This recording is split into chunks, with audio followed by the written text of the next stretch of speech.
예, 계속 하겠습니다. 매체, 교육공학의 발전 흐름을 보면 왜 매체를 저렇게 뒤쪽에다 놨는지가 이해를 하실 수가 있어요. 왜 교수 설계를 가장 앞으로 놨느냐. 교수학습법과 교육공학은 주로 어느 분들이 들어가서 출제를 하게 되냐면 교육공학 하시는 교수님들이 들어가세요. 그러면 교육공학이라는 것들의 학문의 발전 과정을 보면 우리가 지금 교육공학과라고 얘기를 하잖아요. 근데 과거에는 그 교육공학이라는 개념이 없었어요. 시청각 교육과였었어요. 무슨 얘기였냐? 시청각이라는 게 뭡니까? 매체잖아요. 매체과였다고요. 매체 교육과에서 그게 지금 교육공학과로 과가 바뀐 거예요. 그래서 교육학과가 있고 교육공학과가 따로 있는 학교들이 있습니다. 그거는 옛날에 시청각 교육과였던 과가 교육공학과로 바뀐 거예요.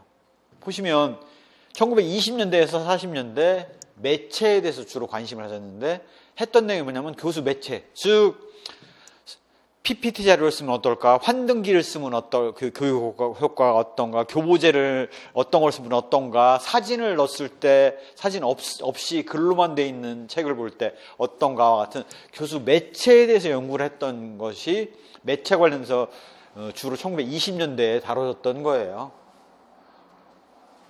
관심은 어떻게 학생들이 더욱더 관심을 갖고 구체적으로 생각할 수 있도록 만들 것인가에 관심을 가졌죠. 왜 구체화를 하느냐? 구체화를 해야지 교육 성과가 높기 때문에 그랬던 거죠. 그래서 글로만 된 책보다는 거기다가 그림을 집어넣으면 내지는 사진을 집어넣으면 나아가서 이제는 멀티미디어로 된 동영상을 보면 훨씬 더 잘 알 수 있지 않습니까? 그래서 그런 것들을 하겠다라는 거죠. 이런 것들이 1960년, 3년도에 학습 과정으로 확장이 됐어요. 왜? 매체에 대해서 할 게 다 끝났어.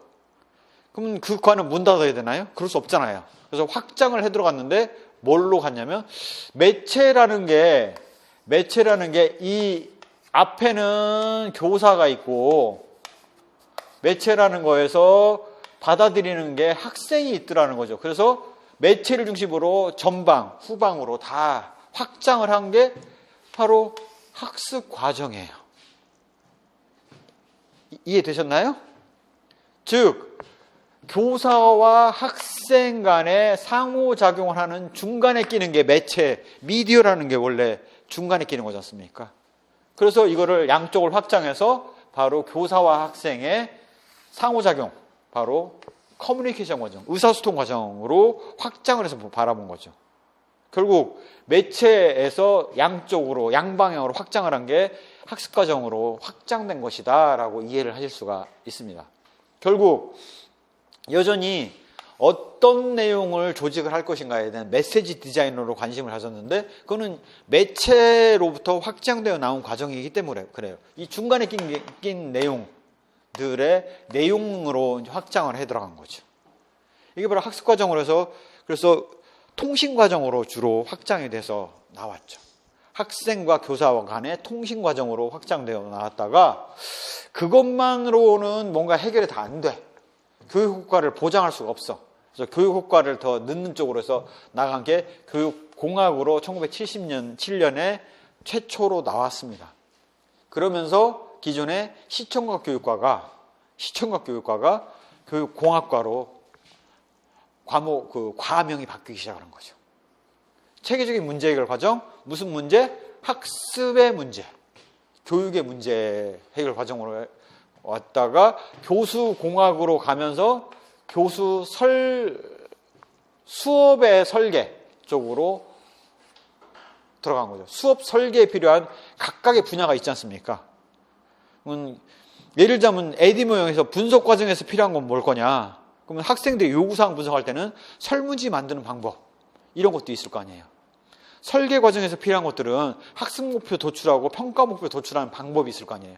그 방법들, 학습 과제 분석을 하는 방법이 있을 거 아니에요. 그 방법들 개별에 대해서 관심을 가졌던 게 교수공학이에요. 그래서 설계, 개발, 활용, 관리, 평가에 각 단계마다 도움이 되는 기법들을 개발하는 쪽에 여기다 초점을 뒀어요. 개별 관심이었다는 거죠. 전체 다가 아니라 각각의 분야별로. 그러다가 교수 설계공학으로 류이서가 얘기하면서 어떻게 됐냐면, 이거 각각의 기법들을 교수 공학에서 파악을 했고, 그거를 각각으로 해갖고는 한계가 있고, 전체 분석, 설계, 개발, 실행, 평가의 전체 과정 관리를 다 맡아야겠네. 기법들 다, 세부 기법들 다 우리가 제공하고 있고, 매체도 다 우리가 제공하고 있는데 이걸 교육학에 넘길 필요가 없지? 그래서 교육공학에서 한 게 에디 모형의 분석, 설계, 개발, 실행, 평가의 과정을 거치는 방법. 그 안에 들어가 있는 세부 기법들은 여기 교수공학에서 나온 기법들을 적용을 하고, 그 기법에 사용될 매체들은 여기 20년대에 나왔던 매체들을 해서 교수 자료를 만들고 였던 거죠. 그래서 2002년 이후의 관심은 죄다 교수 설계공학으로 가 있어요. 그 공학자가 들어가면 자기가 제일 잘하는 분야는 바로 교수 설계공학 쪽이에요. 즉 우리가 맨 처음 배웠던 교수 설계 이론 쪽이 가장 잘하는 분야고 가장 관심 있어 하는 분야예요. 나머지는 지엽적인 부분이에요. 매체 부분, 지엽적인 내용일 뿐이에요. 그러니까 지엽적인 부분이기 때문에 과거에 교수 설계공학이라는 관점이 좀 덜 정착되었던 시기에 배워오신 교수님들은 매체에 대해서 교육 학습 과정에 대해서 문제를 낼 수가 있어요. 하지만 최근에 교수 설계공학 쪽을 해오신 분들은 관심 없다고요. 이거 그 구닥다리 얘기를. 그러다 보니 요즘에 나온다면 교수 설계 이론 쪽으로 나왔던 거죠. 이걸 통해서 교수 이론, 수업 방법들이 집대성이 다 돼 있는 거죠. 그래서 이쪽에 관심을 가졌던 거예요.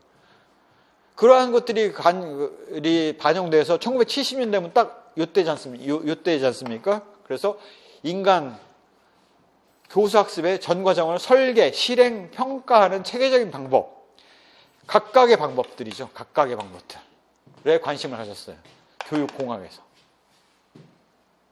평가를 어떤 식으로 하는 게 좋고, 수요조사는 어떻게 식으로 하는 게 좋고, 설계는 어떤 식으로 하는 게 좋고, 라는 개별 방법들을 만들어내는 게 70년대였다면 77년도에 가서 딱 교육공학으로 와서는 사람, 절차, 아이디어, 기자재, 조직 등의 개별, 전체 통합이 아니라 개별의 기법들에 관심을 가졌던 게 교육공학의 정의였다면 94년 딱 교수공학 쪽으로 와서는 과정과 자원의 설계, 개발, 활용, 관리 및 평가에 관한 이론과 실제, 이 안에 개별 기법들을 여기 이 설계 기법들, 개발 기법들을 개별 기법들을 얘기를 했다면 이거는 이제 한 단위로 묶어서 기법들을 얘기를 했던 거였죠. 2008년 리서가 나온 이후에 2008년에서는 과정과 자원을 향상시키기 위한 실천, 애매하게 돼 있죠. 즉 이것들의 통합 과정이라는 거죠. 분석, 설계, 개발, 실행, 평가의 전 과정을 통합한 에디 모형이라는 얘기예요. 한마디로 얘기하면 에디 모형. 여기 1994년은 에디 모형의 각 단계별 기법들, 개별 기법 하나하나에 관심을 가졌던 게 1977년이고, 그래서 이렇게 발전해 왔어요. 관심이 이거일 수밖에 없다고요.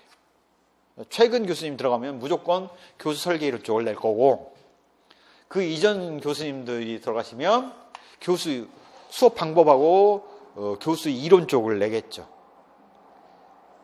정말 옛날 분이 들어가면 매체 얘기를 할 수가 있어요. 그래서 매체가 나올 확률이 너무 적은 거죠. 그렇게 이해를 하시면 전체 흐름을 이해할 수가 있고요. 역사적인 흐름을 봐도 이렇게 이해를 하실 수가 있죠. 1910년도에 나왔던 게 바로 이겁니다. 10년도 이전에는 뭐냐면 교과서에다가 인쇄를 할 때 그림을 넣는 방법을 몰랐어요. 글밖에는 인쇄하는 방법을 몰랐어요. 구텐베르크 인쇄술 이후에 그림 들어간 거는 꽤 나중 얘기예요. 식자라는 방법을 몰랐다고요. 글자만 들어가 있었다고요. 그러다가 거기다가 사진을 넣을 수 있는 방법은 없었고, 사진 기술은 아예 없었고, 그림을 어떻게 좀 그려서 하나 조판을 해서 만들어서 넣어보자. 이게 바로 사파예요. 사파, 그림. 거기서 사진이 발전을 하면서 사진을 이렇게 만들어 넣을 수도 있겠네? 사진을 인쇄할 수 있는 방법들이 생기면서 1910년도에는 사진을 교과서에 넣는 방법들이 나왔던 거죠. 그랬다가 20년대 가니까 라디오가 나왔어요. 라디오가 나오고 그 다음에 사진을 여러 개 나왔고 에디슨이 활동사진이라는 영화를 만들었지 않습니까? 그래서 영화가 나오기 시작을 했어요. 그래? 그러면 영화라는 걸 통해서 움직이는 모습을 직접 음악을 같이 가미해서 넣으면 훨씬 더 직접 느낄 수 있겠네? 바로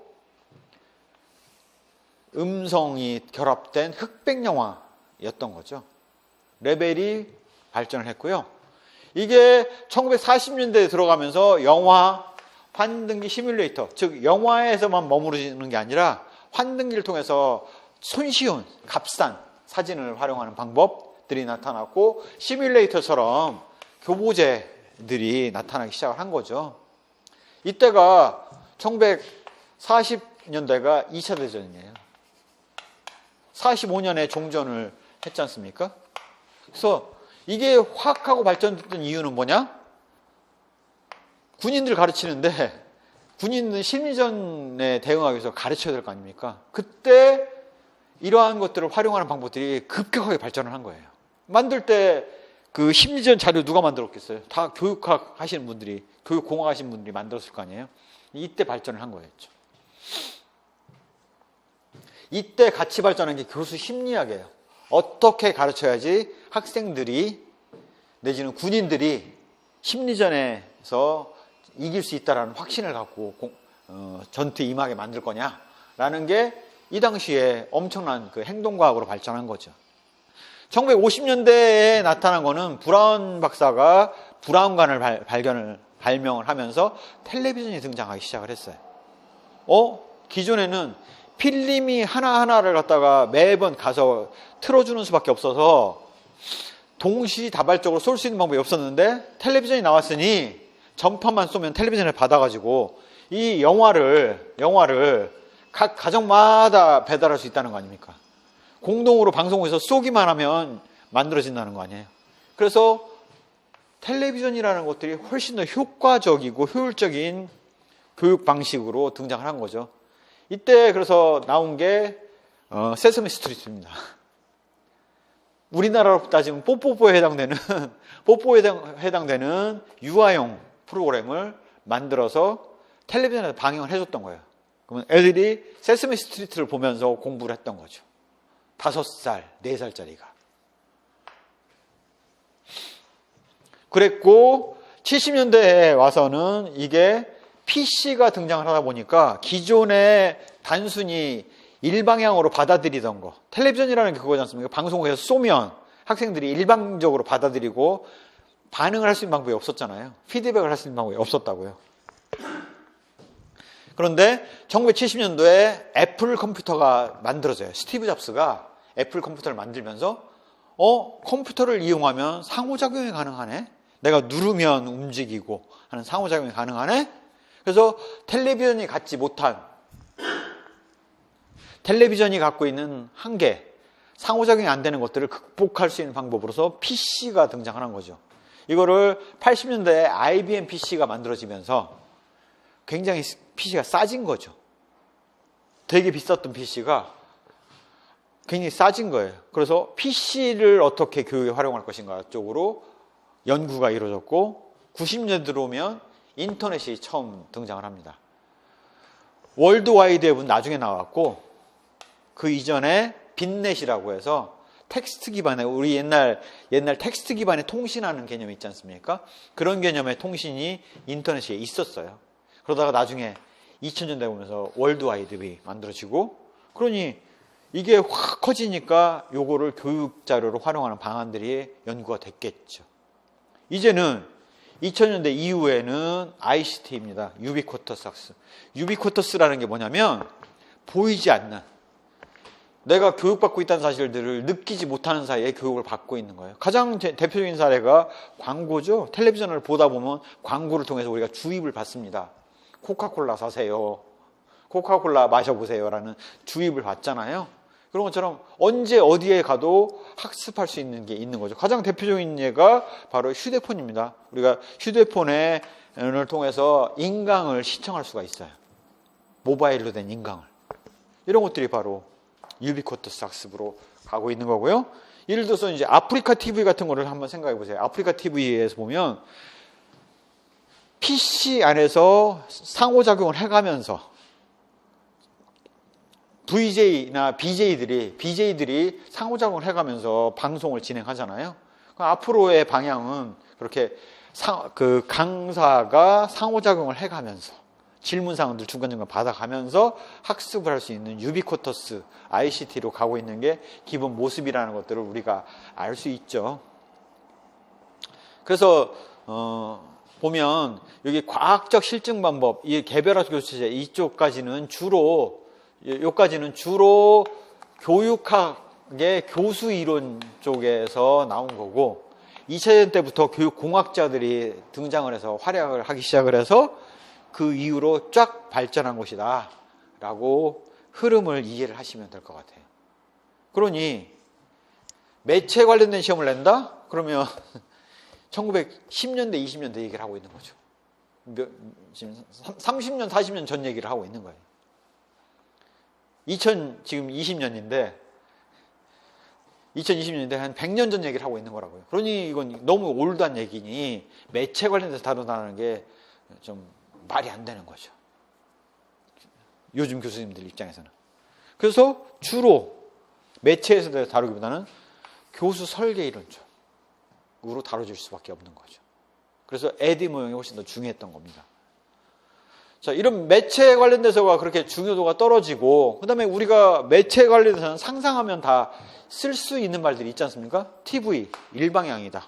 PC는 상호작용이 가능하다. 거기다가 네트워크까지 연결되면 원거리에 상호작용이 가능하다.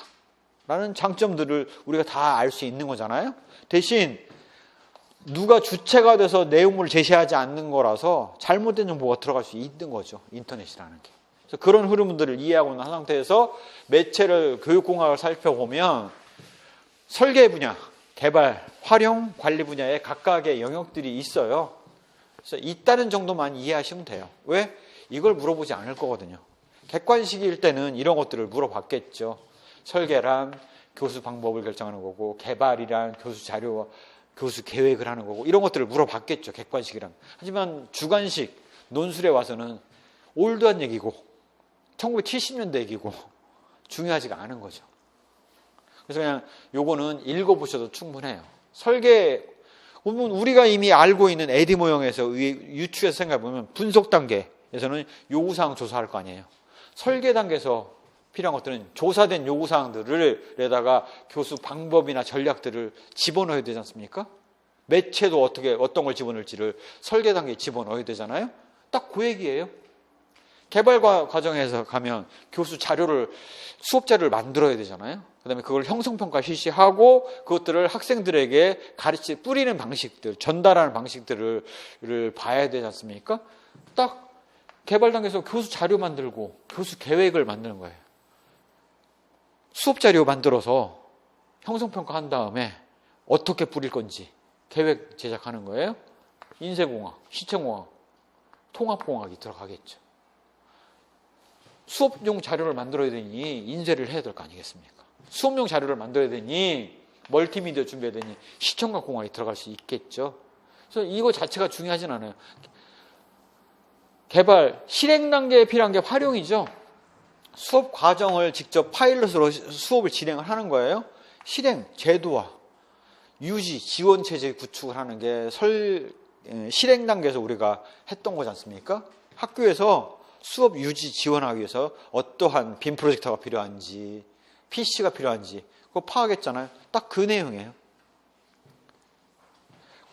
그거를 이제 관리 단계하고 이게 바로 실행 단계에서 주로 이루어지는 거죠. 그 다음에 평가 단계에서는 당연히 총괄평가, 형성평가 어떻게 할 건지, 평가 방안 위주로 나왔겠죠. 이런 기법들 각각 개발된 기법들을 모아서 하나로 집대성한 게 에디무용이라는 거죠. 그래서 그 개념으로 이해하시면 되기 때문에 이걸 따로 외울 필요가 없어요. 그냥 에디무용 이해하고 있으면 이거 다 쓰는데 별로 어려움 없습니다. 자, 그래서 매체에 관련돼서 옛날에 다뤄졌던 걸 보면 호반의 시각교육 이론이에요. 대일은 시청각이에요. 청이 들어갔다는 얘기는 오디오가 들어갔다는 얘기고, 시각이 들어갔다는 거는 보는 것만 들어갔다는 얘기예요. 그러면 여기 안 봐도 뻔하죠. 여기 삽화, 저기 사진 들어가는 거고, 여기는 청각이 들어갔으니까 영화, TV가 들어갔을 거 아닙니까? 시청각이니까. 그래서 보시면 호반의 시각교육 이론은 오디오나 활동사진이 나오기 이전에 무성영화 시대죠. 영화 없었던 시대의 얘기이기 때문에 다룰 수 있는 게 뭐냐면 언어, 바로 텍스트로 되어 있는 거지 않습니까? 교과서에 글로 써진 거예요. 언어라는 게. 그거보다는 딱 중간에쯤에 해당되는 게 사진을 넣는 거겠죠. 삽화나 사진 넣는 거. 가장 구체적인 거는 직접 실물을 보는 거예요. 구체화된 레벨로 보면. 그러면 사랑이라는 추상적인 언어를 보느냐, 사랑하는 모습을 두 연인 간의 사진을 보느냐, 실물에서 연인들이 데이트하는 모습을 보느냐로 해서 보면 학생들 입장에서는 가장 구체적인 거는 전체 장면이라고요. 자, 이렇게 흐름으로 가는데 나머지 중간중간들은 다 우리가 이해할 수가 있죠. 우리 중간 유추해 보면 언어보다는 표로 만들어진 게 훨씬 더 구체화된 거고, 표보다는 지도나 그림이 훨씬 더 구체화된 거고, 이게 회화가 사파 아닙니까? 사진을 보면 훨씬 더 에펠탑을 보더라도 이해가 되죠. 더 나아가서 실제 에펠탑을 만져봤을 때가 훨씬 더 직접적으로 느낄 수 있지 않습니까? 그래서 이게 우리가 어떻게 이해를 하면 되냐면, 우리 옛말에 백문이 불여일견, 백문이 불여일견, 사진 한번 보는 것만 못하죠. 백견이, 사진 100번 보는 게 불여일행, 에펠탑 직접 가서 만져본 것만 못하다고요. 그래서 그렇게 두면 시각교육은 끝났어요. 중간중간에 유추해서 쓰면 돼요. 이걸 빵꾸 떼어놓고 여기 뭐 들어갈지 쓰세요는 옛날 객관식일 때 얘기고, 주관식일 때는 시각교육 이론에 따른 방안 3가지 쓰세요. 백문이 불여일견. 그러면 언어, 텍스트. 일견 하면 삽화, 사진. 백견이 불여일행. 직접 관찰하는 거, 실행하는 거. 전체 장면 보는 거. 다 쓸 수 있기 때문에 굳이 외우지 않아도 된다. 백문이 불여일견, 백견이 불여일행만 알고 있으면 충분하죠. 시청각이론은 여기다가 오디오를 플러스한 거죠. 오디오 플러스 했기 때문에 언어기호, 텍스트죠 이거. 교과서, 책, 영화, TV. 백문이 불여일견에 해당되는 거지 않습니까? 백견이 불여일행. 시범, 견학, 직접적 경험. 그래서 브루너의 표상 형식은 시청각 교육 이론에서 데일의 시청각 교육 이론은 호반의 시각 교육 이론에 청각을 더 부연해서 넣은 거고, 여전히 백문이 불여일견, 백견이 불여일견 똑같아요. 표상 양식을 보면 백문에 해당되는 거, 상징적 표상, 텍스트로 글로 써진 거 보는 거고, 영상적 표상이라는 거는 견이지 않습니까? 행동적 표상은 행이라고요. 그러니까 백문이 불여일견, 백견이 불여일행하면 다 끝난다고요. 그래서 그렇게만 이해를 해두시면 그걸로 충분해요. 일단 나올 확률이 너무 낮고, 나왔다고 하더라도 이 백문이 불여일견, 백견이 불여일행만 알고 있으면 다 쓸 수 있기 때문에 굳이 이렇게 매체 중심으로 가고 있다가 매체 이후에 상호작용으로 확장했다고 그랬죠. 매체를 교사에서 매체를 통해서 학생에게 전달되는 의사소통 과정으로 확장을 했다라고 했죠. 매체로서는 한계가 있다 보니 관련 영역을 전후로 확장을 했어요.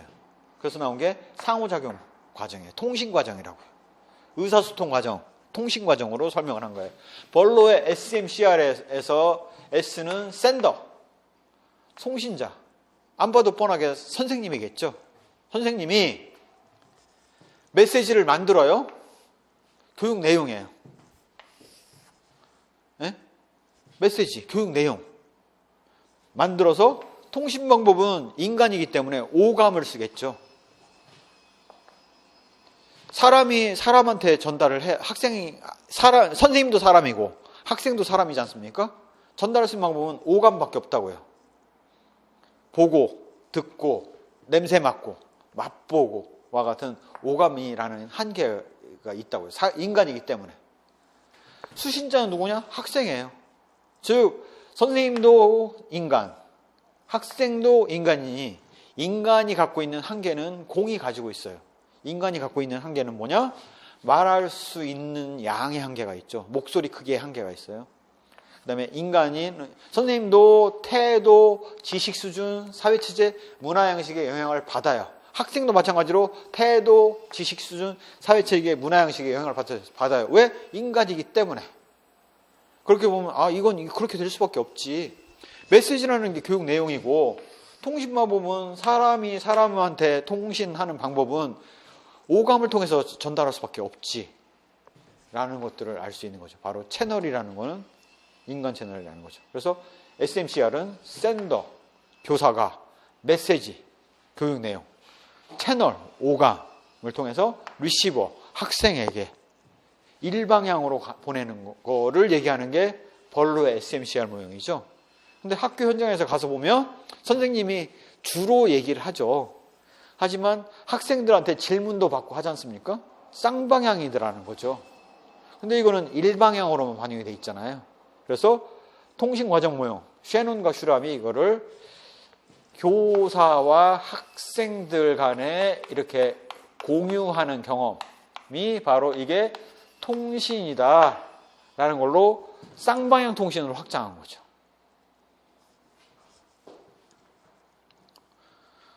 때로는 선생님이 송신자이기도 하지만 때로는 수신자가 될 수도 있다.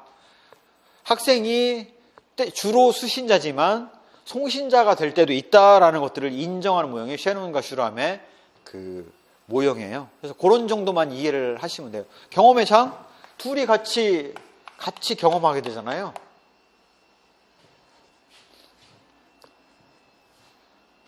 자, 나머지는 별거 없고요. 그래서 그런 과정이다. 이게 그런데 통신과정 모형이 특이했던 점이 뭐냐면 벌로의 SMCR 모형을 뒤집은 모형 그 양방향으로 지금 바꾼 것밖에 안 되잖아요. 그런데 그래서 그렇게 본다면 벌로 SMCR 모형에 비해서 별로 개선되는 게 없어요. 그런데 뭘 발견했냐면 통신 과정에서 보면 주로 여기 노이즈가 발생하더라는 거예요. 화이트 노이즈라고 얘기를 많이 해요. 하는 잡음 생기는 거를 화이트 노이즈라고 얘기를 많이 해요.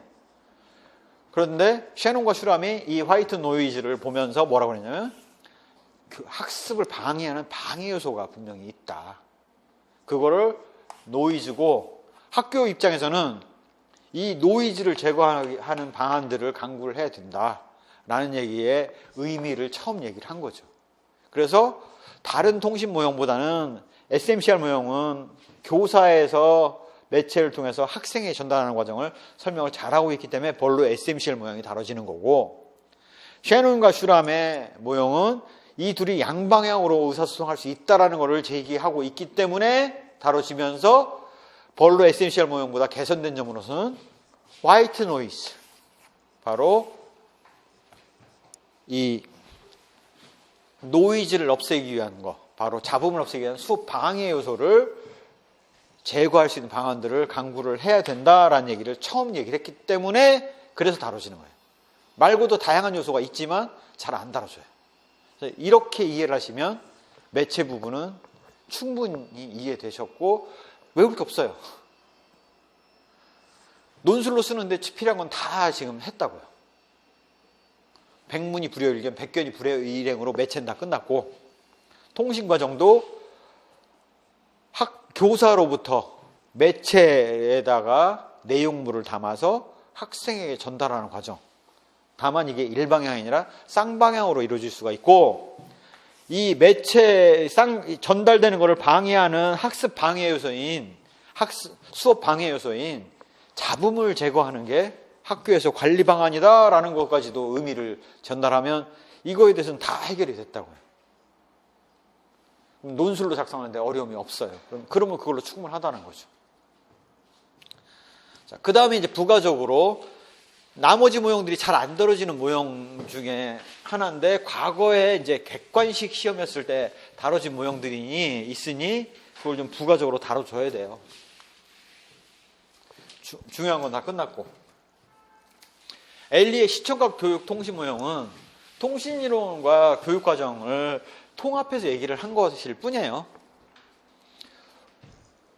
단계를 제시를 할 때 교육 모형이다 보니까, 통신 모형이 아니라 교육 모형이다 보니 목표를 명세하고, 그 다음에 내용 선정을 하고, 시청각 통신 계획을 세우고, 그 다음에 메시지를 제시하고, 그 다음에 학습 통신 체계를 구축을 통해서 학습자에게 전달하고, 반응 평가하고, 피드백을 하고, 라는, 아까는 벌로 SMCR 모형이나 셰논과 슈람의 통신 과정 모형은 통신 모형에 가까웠는데, 교육 모형 쪽으로 돌려온 게 엘리의 시청각 교육 통신 모형이죠. 즉, 시청각 매체가 학생에게 전달되는, 교육을 통해서 전달되는 과정을 단계로 제시했다라는 거에서 바로 그렇게 이해를 하고 나면 통신이론과 일반적인 교수 과정을 통합하는 초기 체제다라는 게 무슨 소리인지 이해가 되죠. 이전에 벌로 SMCR 모형은 통신 모형에 가까웠단 말이에요.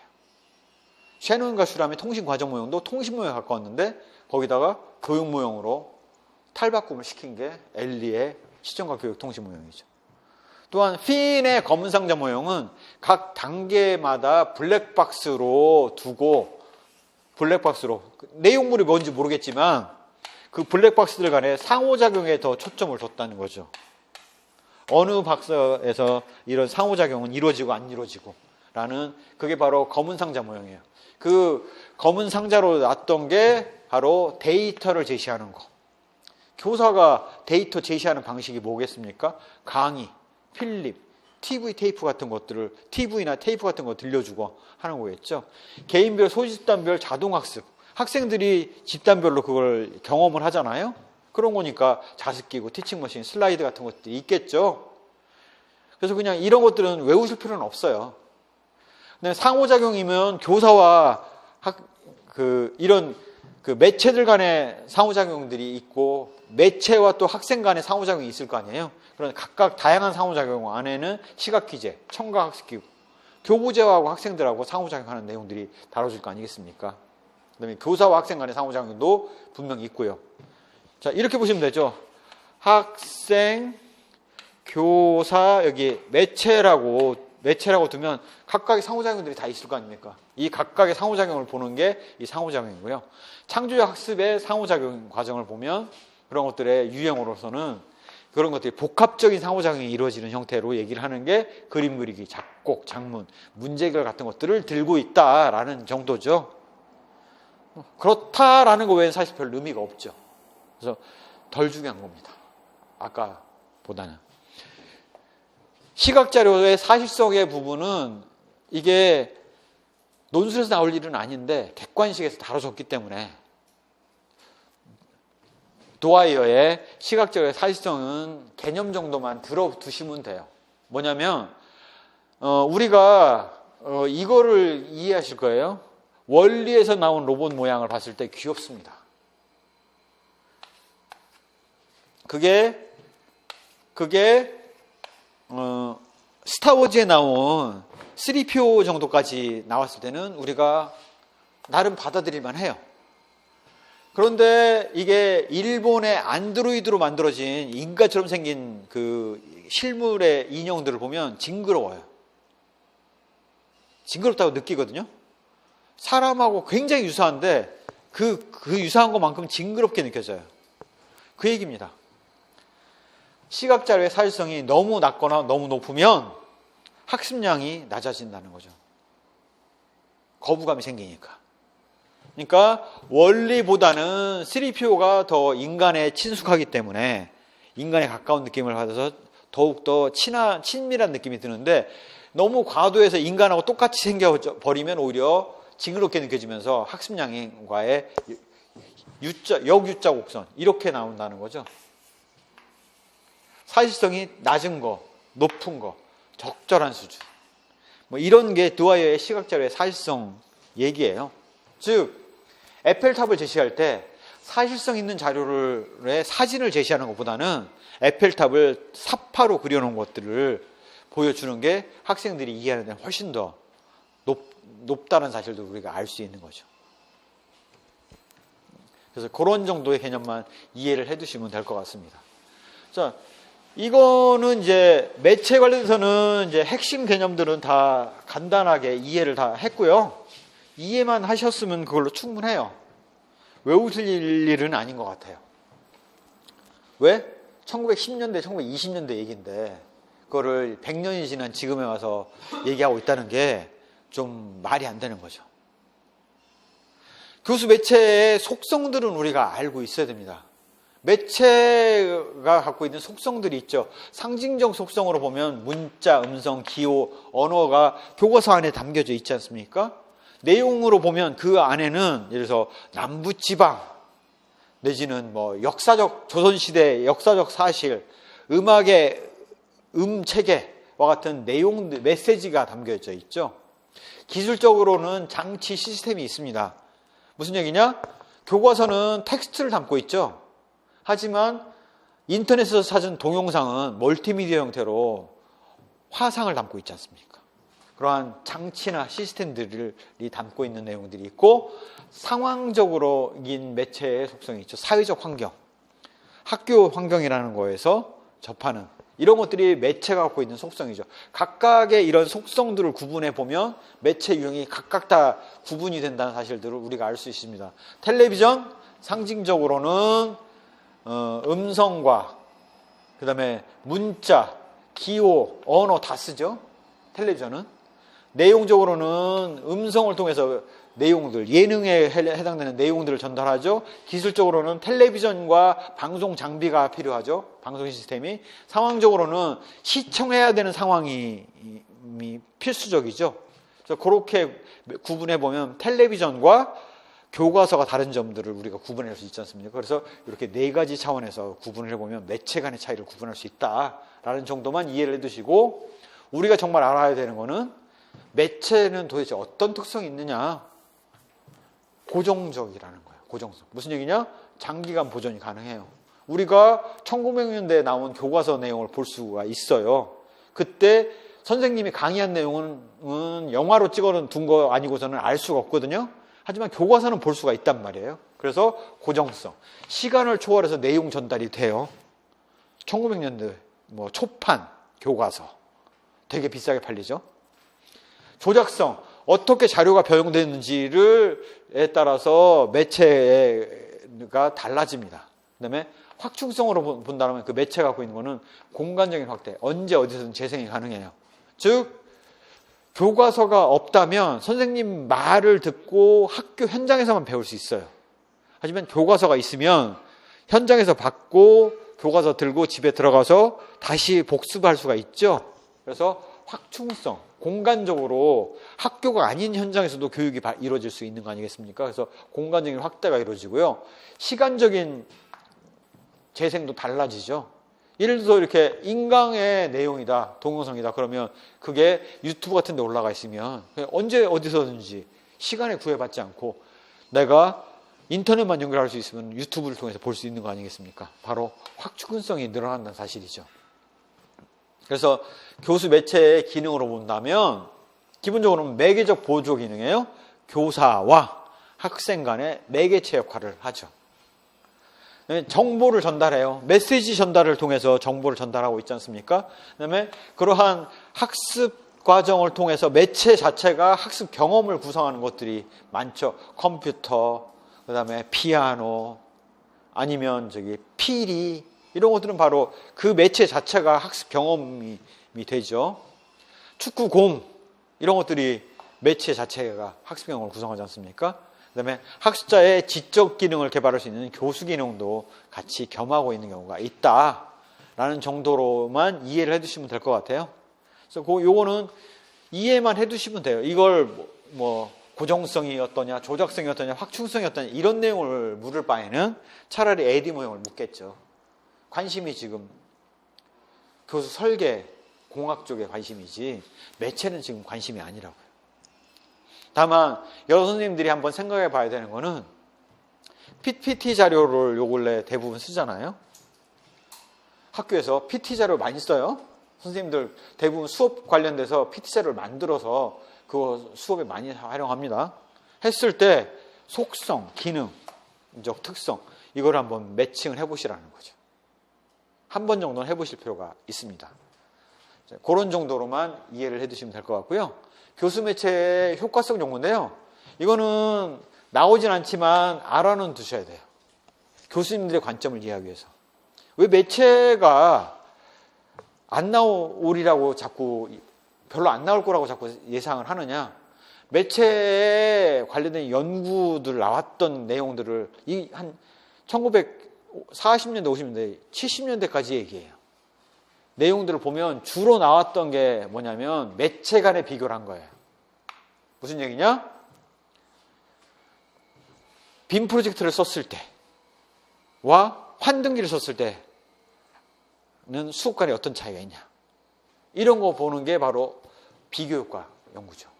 했더니 빔 프로젝터가 환등기보다는 훨씬 더 수업 효과가 높더라. 뭐 이런 거 연구하는 게 비교 연구입니다. 그러니까 빔 프로젝터를 그러니까 환등기를 쓸 바에는 빔 프로젝터를 써라. 이런 게 연구 결과들로 나오는 게 비교 연구고요.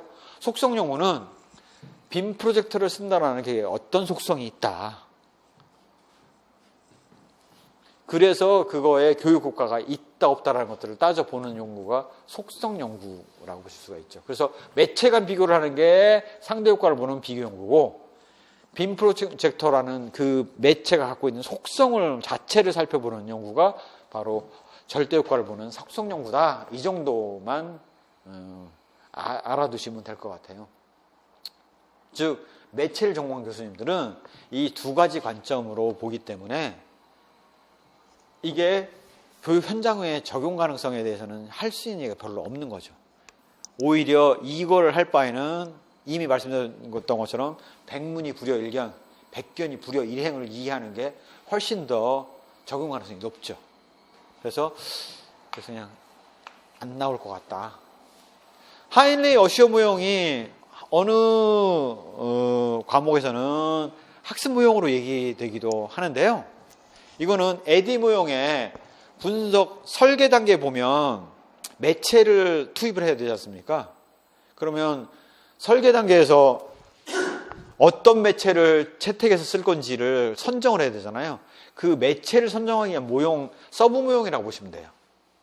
어떻게 하느냐? Assure, Analyze the Learner. 학습자를 분석하는 거죠. 그 다음에 State the Objective. 수업 목표를 진술을 해요.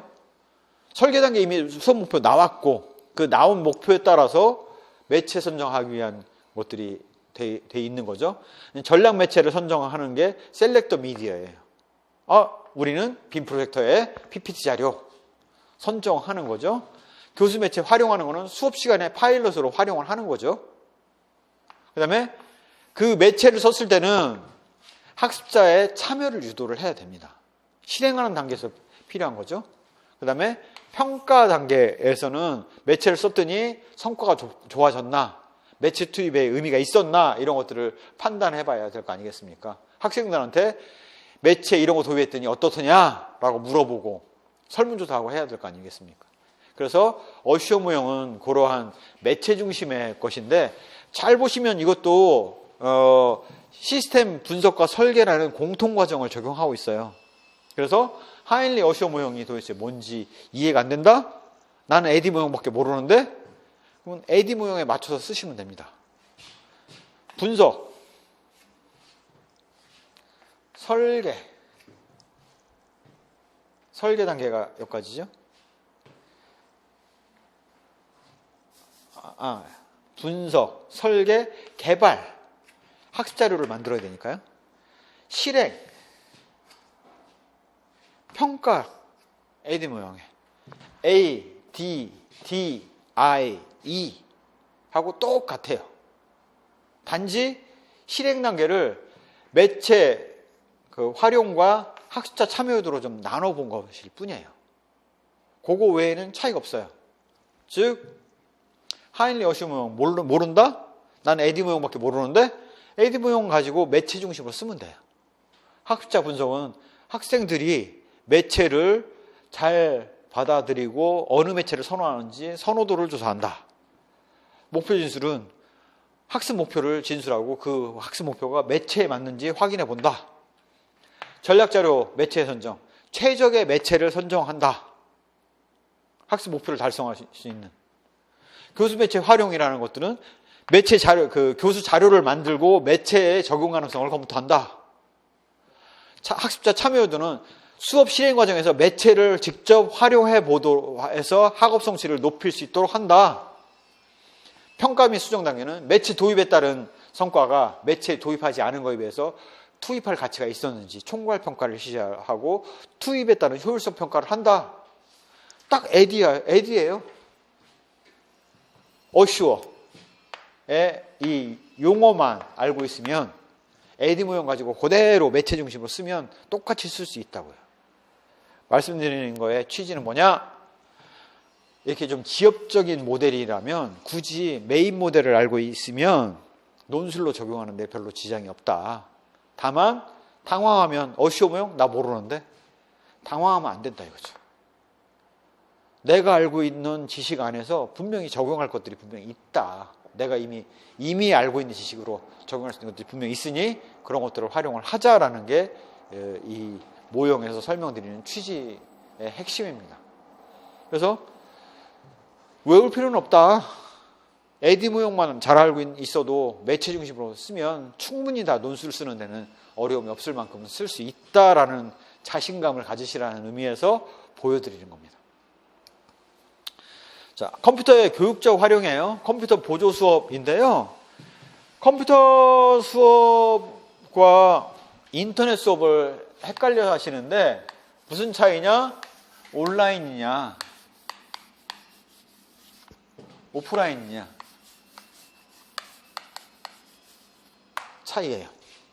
컴퓨터 활용 수업에서 여기서 컴퓨터 보조 수업이라고 의미하는 바는 뭐냐면 컴퓨터가 연결이 안 돼 있고 그냥 프로그램을 돌리는 거예요. 돌려서 보여주는 형태의 프로그램이에요. 웹 관련된 수업이라는 건 기본적으로 온라인을 전제로 하는 거예요. 그래서 그 차이가 있어요. 그래서 컴퓨터 보조 수업하면 되게 인터넷 수업으로 이제 인강으로 생각을 하시는데 전혀 아니고요. 그냥 스탠더론으로 내가 동영상으로 된 인강을 접속 없이 컴퓨터에서 돌려서 보는 게 바로 컴퓨터 보조 수업이라고 보시면 됩니다. 그거 안에는 연습을 반복해서 하는 동영상을 반복해서 보는 게 반복 연습형이죠. 개인 교수형이라는 것들은 뭐냐면 컴퓨터 안에 프로그램 형태로 돼 있어가지고 거기에서 여기에 퀴즈도 있는 거예요. 그래서 얘가 틀렸다. 그럼 그거에 대해서 틀린 이유 같은 거 설명해주고 하는 프로그램을 미리 짜놓을 수가 있겠죠. 컴퓨터 프로그램 짜놓을 수가 있겠죠. 그게 바로 개인 교수형이에요. 시뮬레이션형이다. 이거는 뭐냐면 화산 폭발 장면을 동영상으로 볼 수도 있지만 컴퓨터 프로그램을 짜놓고 단계별로 여기서 이렇게 퍼지고 뭐가 나오고 이런 것들 단계별로 살펴볼 수도 있지 않겠습니까? 그렇게 할 수 있도록 프로그램을 짜놓은 게 시뮬레이션형이에요.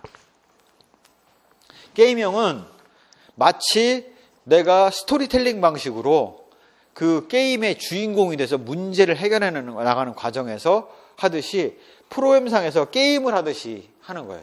목표 달성을 하는 거죠. 그러면서 배우는 거죠. 봤던 게임이 그런 게 있어요. 컴퓨터에 CD를 넣으면 그게 플레이 되면서 나오는 거죠. 미키 마우스가 나와가지고 자 오늘은 우리가 디즈니랜드의 친구들을 악마가 마녀가 데려갔는데 그 구출하기 위해서 한번 가보자. 그래서 가면 수 개념 익히는 거에 대해서 그거를 익혀야지만이 다음 단계로 넘어갑니다. 그래서 그런 스토리텔링 방식으로 해서 게임을 구성해 놓은 게 바로 게임형이라고 볼 수가 있죠. 그래서 보면 스탠더론이기 때문에 PC에서 작동되는 거라서 일단은 전체적인 개요, 그다음에 과제가 무언가를 제시하고 반응을 요구하죠. 이게 달라집니다. 반복 연습형은 묻고 답하기 형태로 해서 질문에 대해서 답변을 하는 형태가 되는 걸 거고, 개인 교수형은 정보를 제시하고 그 피드백을 하는 형태. 그래서 과제 제시와 반응 요구가 달라지는 거죠. 시뮬레이션형은 시나리오를 제시하는 거고, 반복 연습형은 수업 내용을 제시하는 거고, 그러니까 반복 연습형은 물어볼 문항을 제시를 하는 거고, 개인 교수형은 가르치는 내용을 제시를 하는 거고, 시뮬레이션에는 시뮬레이션 시나리오를 제시를 하는 거고, 게임에서는 게임 시나리오를 제시를 하겠죠. 제시과 과제 제시 단계. 그런 형태로 이루어지는 것만 차이가 있을 거죠. 거기에 따라서 반응 요구가 달라지는데, 반복 연습형은 문제 풀이에 대해서는 답을 요구를 하는 거고, 개인 교수형은 알았는지 몰랐는지에 대해서 알았다 몰랐다는 걸 표기하는 것들을 요구를 하는 거고, 시뮬레이션에서는 그 시뮬레이션 과정을 보고 나서 학생들이 느낄 수 있도록 해주는 걸 요구를 하는 거고, 게임에서는 그 다음 단계로 진행할 수 있도록 그걸 요구를 하는 거지 않습니까? 그래서 그것만 다를 뿐이지 기본적인 건 같아요. 반응 다르고, 거기에 따라서 피드백 주는 거죠. 문제 풀었어요? 잘했어요? 아, 그거 틀렸네요? 봤더니 어때요? 좋아요? 하고 물어보는 거고, 시뮬레이션에서는 시뮬레이션 보고 나서 느낌을 쓰세요. 쓰는 거 요구하는 거고, 게임에서는 성취해서 문제를 풀었죠. 피드백. 그러고 나서 종결하는 거죠. 이게 전형적인 형태의 컴퓨터 보조 수업. 온라인이 아니라 오프라인. 컴퓨터 프로그램을 이용한 수업이라고, 왜 유형이 이렇게 네 가지가 있다라고 보실 수가 있습니다. PC마다 작동되는 형태라고 볼 수가 있겠죠. 기타에는 발견학습형, 자료제시형, 문제해결형, 코스웨어, 이러닝 같은 형태가 있죠. 이러닝의 대표적인 예가 인강 동영상의 파일을 학생들한테 배포를 하면 그거를 플레이하면서 이 개인 교수용으로 수업을 듣는 거지 않습니까? 연결될 필요가 없죠. 네트워크나 인터넷에 연결될 필요 없이 그냥 PC 내지 휴대폰 안에서만 작동시키는 거죠. 이런 형태가 있겠죠. 그래서 이런 형태는 이제 거의 점차 없어져 간다고 보시면 됩니다. 옛날 방식이죠. 이게 이제 그거 외에 컴퓨터 말고 멀티미디어 방식이 또 있어요. 멀티미디어라고 하니까 뭐 컴퓨터가 멀티미디어 아니야? 라고 생각하실 텐데, 컴퓨터는 멀티미디어를 다 포괄하고 있는 거고요. 뭘로 생각해 보시면 되냐면 VTR 내지는 DVD 같은 거 방식으로 보여주면 되잖아요. 그러니까 여기 컴퓨터 보조 수업이라는 거는 언제 얘기냐면, 스티브 잡스가 애플 컴퓨터를 만들어서 애플 컴퓨터를 수업에 활용하는 방법을 얘기하는 게 컴퓨터 보조 수업이에요. 그 다음에 VTR이 나왔었죠. 멀티미디어 동영상 있을 거 아닙니까? 그걸 틀어가지고 수업에 활용하는 방법이 멀티미디어 활용교육이라고 보시면 될 것 같아요. 멀티미디어 안에서 DVD를 하게 되면 트랙 1 돌다가 트랙 5로 넘어가고, 트랙 7번으로 넘어가고 해서 넘길 수가 있잖아요. 그런 방식이 바로 하이퍼텍스트, 하이퍼미디어죠. 하이퍼텍스트의 가장 전통적인 사례는 교과서의 목차입니다. 텍스트의 목차 맨 앞에 나와 있잖아요. 몇 페이지에 뭐 나와 있다? 그 페이지 찾아가잖아요. 그게 하이퍼텍스트죠. 웹만 하이퍼텍스트가 아니라 우리의 백과사전의 목차. 이게 하이퍼텍스트입니다. 내용 다 안 봐도 찾아 들어가게 하는 거. 하이퍼미디어는 DVD에서 트랙 1에서 트랙 7번으로, 트랙 1번에서 트랙 7번으로 넘어가는 거. 이런 것들이 하이퍼미디어예요. 그래서 탐색을 하고 활용을 하면 멀티미디어를 쓰면 되겠죠. 그래서 그런 개념이다라는 정도만 이해를 해두시면 돼요. 개발 과정 이렇게 거치는데 이걸 외워야 될까요? 외울 필요 없습니다. 계획, 분석, 설계, 개발, 평가. 어디서 많이 본 거죠? 분석, 설계, 개발, 실행, 평가. AD예요. AD가 중요한 이유는 AD 끝간에 다 변형이라고요. 그래서 과거에 멀티미디어 매체 개발이라는 게 중요하던 때, 1970년대 이런 때는 이게 중요했죠. 이걸 다룰 바에는 교수 설계 과정, AD를 다루겠죠. 그래서 그렇게 이해를 하시면 충분합니다. 보세요. 50년대 다양한 시청각 매체, 70년대 자동 프레젠테이션. 1950년대, 70년대 얘기라고요. 그래서 이거는 그냥 읽어만 두시면 충분합니다. 장점은 멀티미디어를 썼을 때 장점은 학생이 말로 백날 듣는 것보다 직접 보니까 트랙을 옮겨가면서 상호작용이 가능하죠. 학생들 입맛에 맞는 개별화 학습이 가능해요. 화산 폭발하는 장면을 다 못 봤다 중간중간 돌려가지고 도로 돌려서 폭발한 장면부터 골라볼 수 있잖아요. 개별화 학습. 시간 공간을 초월해서 학습이 가능해요. 멀티미디어, DVD 빌려가면 집에서도 볼 수 있잖아요. 풍부한 학습 환경을 제공하죠. 왜? 구체성이 높잖아요. 백문이 불여일견, 백견이 불여일행 아닙니까? 구체성이 높잖아요. 그렇게 이해하면 되기 때문에 멀티미디어라는 것들이 그냥 우리 상식에 흔히 있는 얘기로 멀티미디어 장점이 뭘까라고 딱 떠올려보면 다 나올 수 있는 얘기니까 외울 필요가 없더라. 이거죠. 우리 경험을 통해서 충분히 할 수 있는 얘기니까. 하이퍼미디어의 특징. 트랙을 옮겨 다닐 수 있는 거지 않습니까? 학습에 적극적으로 참여, 트랙 옮기는 걸 자기가 하니까 참여할 기회가 되는 거고, 다중매체 활용이 가능하죠. 트랙 옮기면 여기서는 동영상 나오고, 여기서는 강의, 인강하는 거 나오고 해서 매체 활용할 수가 있고요. 자율적 판단이 가능하고 개인 특성에 맞는 걸로 트랙을 옮길 수가 있죠. 너는 화산 폭발 과정 못 봤으니까 5번 트랙 봐. 너는 화산 폭발 과정은 봤으니 폭포 떨어지는 과정 보기 위해서 12번 트랙 봐. 와 같이 선택 가능하게 만드는 게 하이퍼미디어의 특징이라고 보실 수가 있겠습니다.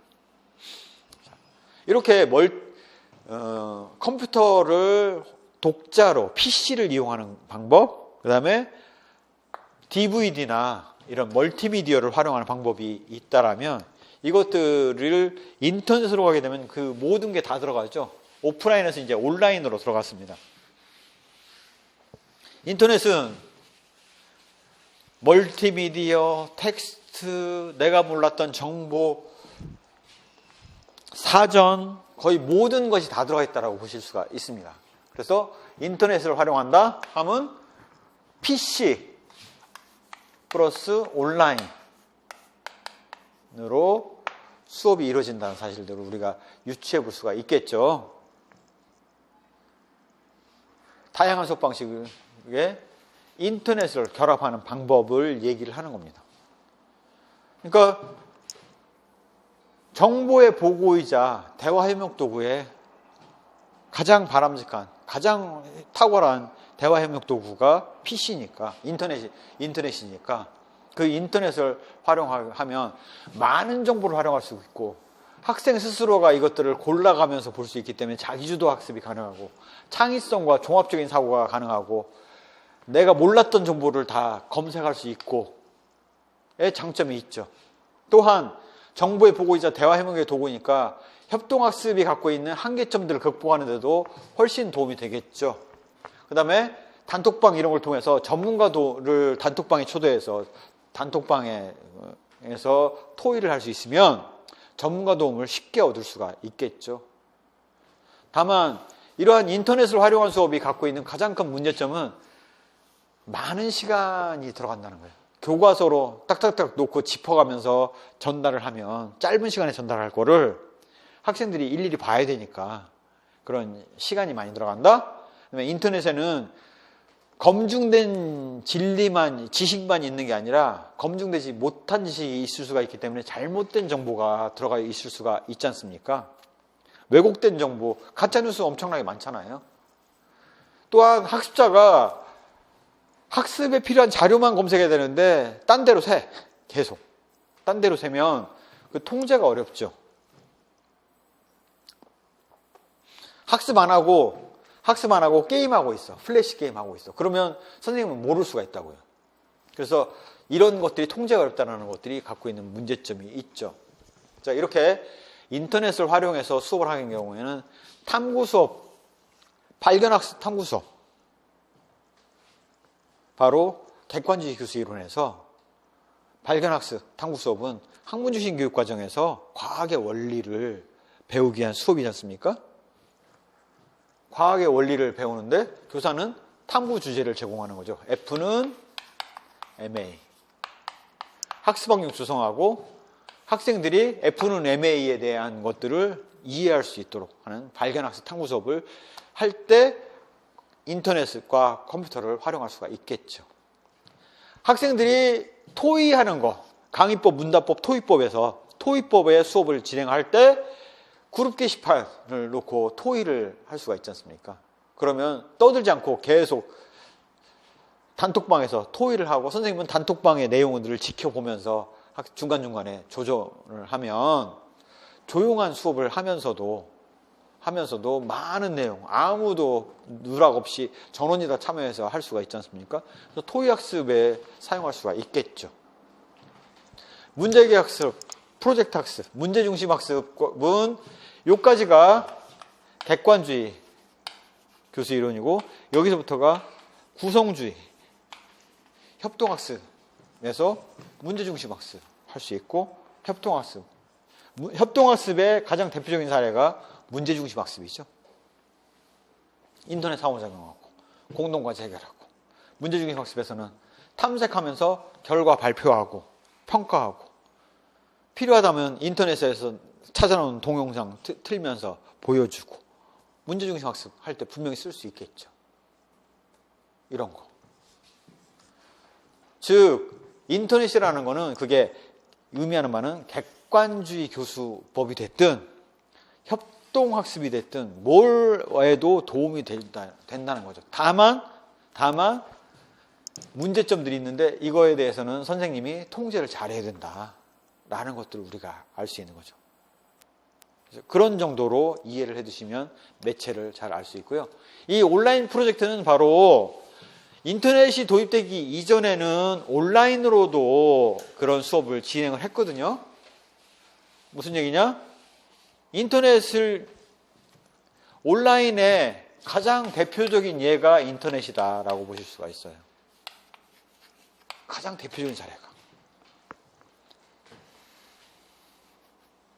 이때 사용할 수 있는 방법은 우리가 이미 배운 자원 기반 학습, 정보를 찾고 과제를 제시하면 학생들이 온라인 통해서 정보를 찾고 인터넷을 통해서 정보를 찾고 정보를 찾은 데서 걸러내고 거기서 선택을 하고 선택한 걸 적용해서 문제를 풀고 푼 거에 대해서 피드백을 받고까지 다 인터넷을 활용해서 할 수 있지 않습니까? 상황 부여가 됐잖아요. 과제가 부여되면 학생들이 그 과제 해결하기 위해서 그걸 적용해 보지 않습니까? 인터넷을 통해서 모의로 적용을 해보는 거예요. 상황학습. 문제중심 학습 이미 아까 했지 않습니까? 그다음에 이런 것들을 다 할 수 있는 게 웹캐스트죠. 웹 기반의 프로젝트를 선생님이 딱 던져요. 그러면 거기에 따라서 학생들이 웹상에서 단톡방 열어놓고 토의하고 각자 역할 나눠서 PT 자료 만들고 만든 거 이메일로 공유해서 수정하고 수정한 거 가지고 사전 예행 연습해서 발표하고 발표한 거 선생님들이 온라인 통해서 보면서 점수 주고 다 집어넣을 수가 있는 게 웹캐스트 방식이죠. 그래서 아예 웹캐스트 방식의 플랫폼을 제공하기도 하죠. 이런 웹캐스트 방식을 주로 쓰는 데가 지금 미네르바 학교 뭐 이런 데들이 그런 것들을 사용하고 있어요. 그래서 온라인 프로젝트는 장점과 단점 같다.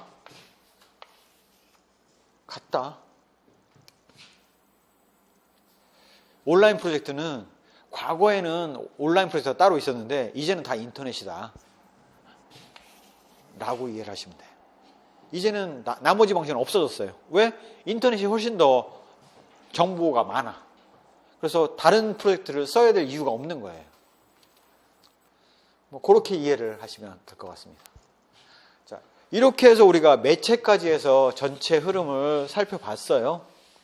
매체라는 거는 상대적으로 중요도가 떨어질 수밖에 없었던 게 벌써 1920년대, 1930년대 얘기였고, 오히려 지금 우리가 중요한 것들은 이렇게 교수 설계 이론을 통해서 투인물로서 객관주의 교수 이론을 집어넣어서 객관주의 수업 방법을 나오게 하고, 구성주의 교수 이론을 집어넣고 매체를 집어넣으면 협동학습이 나오고, 개별화 교수 이론을 집어넣으면 개별화 교수법이라는 수업 방법들이 나왔고, 당연히 각 이론 집어넣을 때는 분석 설계 단계에서 교수 이론과 함께 매체를 같이 집어넣었잖아요.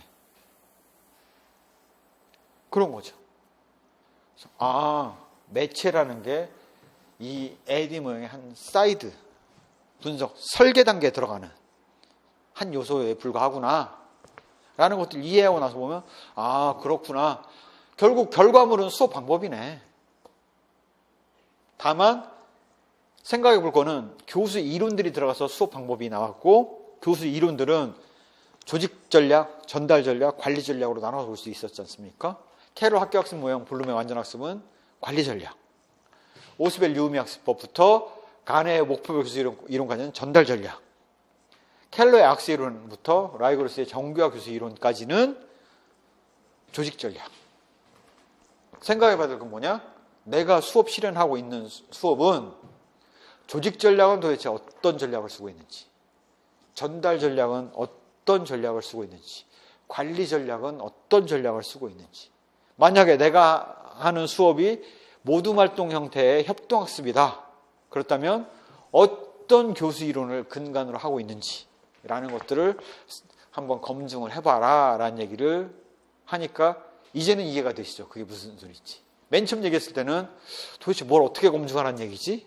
라는 게 이해가 안 됐는데, 이 각각의 교수 이론이 꼭 하나의 교수 이론만 채택해야 될 이유가 없으니 다양한 교수 이론 중에서 장점들을 취합해서 집어넣으면 되지 않겠냐. 그래서 제가 사례로 얘기했던 게, 대부분의 선생님들이 간의 목표별 교수 이론을, 강의식 수업을 하시는 분들은 간의 목표별 교수 이론을 주로 수업 전개 방식으로 쓰시고 계시는데, 부가해서 넣을 수 있는 게 오스벨의 유의미 학습법에 선행주의자를 하나를 집어넣으면 간의 목표별 교수 이론에 선행주의자를 하나 집어넣으면 훨씬 더 수업이 더 좋아지는 수업이 아니냐. 왜 굳이 하나의 수업 방법만을 집어넣어야 되느냐. 그게 아닐 수가 있다.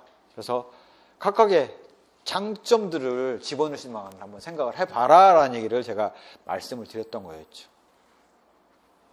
또한 매체라는 부분들을 어떻게 활용할 것인가는 항상 우리가 고민해야 되는 주제고, 요 근래는 주로 각 학교마다 PPT 자료를 선생님들이 프레젠테이션을 하면서 빔 프로젝터로 쏘면서 수업을 다 한다. 그렇게 해도 애들이 안 듣는다 라는 얘기를 말씀을 드렸던 거고, 이제 컴퓨터라는 게 정보의 보고이자 대화해석 도구로서의 인터넷이 중요한 수업 방식으로 등장을 했는데, 지금 인터넷 활용하는 선생님들이 많지가 않아요. 왜? 통제가 어려워서 그래요. 하지만 써야 될 것들은 많지 않느냐. 썼을 때 장점이 될 수 있는 것이 훨씬 많지 않냐 이거죠. 책으로 화산을 보는 것보다는 선생님이 사전에 수업 준비해서 화산 폭발 동영상을 찾아서 마킹을 해놨다면 그거를 보여줌으로써 학생들의 이해가 훨씬 더 높고, 빔 프로젝터에다가 화산 폭발 장면을 보여주면서 이게 마그마고 이게 튄 게 뭐고 설명한다면 훨씬 더 생동감 있는 수업을 할 수 있지 않겠냐라는 것들을 말씀드릴 수가 있다는 거죠. 그래서 그런 생각을 해보셨으면 좋겠어요. 자유학기제 같은 수업을 하시면은 이런 에디 모형에 의해서 설계 단계를 선생님들이 거치셔야 돼요. 이제는. 또한 자신의 수업의 방식에 따라서 장단점을 보시고 그러한 단점을 극복하기 위해서 어떻게 교수 이론을 더 집어넣을 수 있는지를 한번 검토를 해보면 수업 실현에도 도움이 되는 수업 방법들을 찾아낼 수 있겠다라는 얘기를 좀 강조해서 설명을 드립니다. 즉 암기형으로 하지 마시고 자기 수업에 적용해서 개선 방안을 한번 찾아보시라는 거죠. 적용을 해보시라는 거예요. 적용을 해보시면 훨씬 더 많은 내용들을 알 수가 있습니다. 제 슬라이드 같은 걸 놓고도 저는 다 각각의 이런 교수 이론을 가지고 검증을 해봤어요. 왜? 저는 노량진 강의를 하다 보니 강의식 수업을 하고 있는 거고 그 강의식 수업에 과연 어느 전략들을 쓰는지를 다 점검을 해봤다는 거죠. 뭔가 좀 개선할 수 있는 방법이 없겠나? 라는 것들을 강조해서 설명을 드립니다. 그래서 그렇게 하고요. 이제 교수학습 내용은 마쳤기 때문에 잠시 쉬었다가 이제 교육 과정으로 들어가 보도록 하겠습니다.